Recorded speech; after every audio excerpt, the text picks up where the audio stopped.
বন্ধুরা তোমরা কি ভিডিওটা ভালো করে দেখো, তারপর আমরা এর ফানি কমেন্ট পড়বো। দেখো এখানে এসে দেখো এই গোমাতাটা কত সুন্দর দেখতে লাগছে, গায়ের রংটাও যেমন গায়ের শিংটাও। রংটা, হ্যাঁ আমার শিংটা বেশি ভালো লেগেছে, আর খুব শান্ত, কিছুই বলছে না।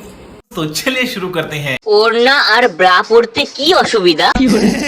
ঠিক তোমার মতো গো, তবে তোমার চেয়ে গরুটাকে বেশি সুন্দরী দেখাচ্ছে। অতিভক্তি চোরের লক্ষণ। তোর শরীরের রঙের থেকে ও অনেক সুন্দর।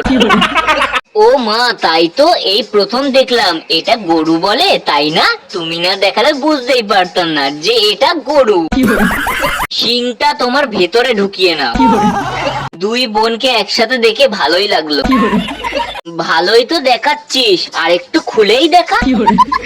ওর গোবর আর মুতটা আরো টেস্ট, খেয়ে নে বোন। হ্যাঁ ফজলি, আম দুটো খুব সুন্দর ছিল, কিন্তু শুকিয়ে লিচু কবে হলো? আমি এর আগের ভিডিওতে দেখলাম ফজলি আম, আর আজকে দেখছি লিচু।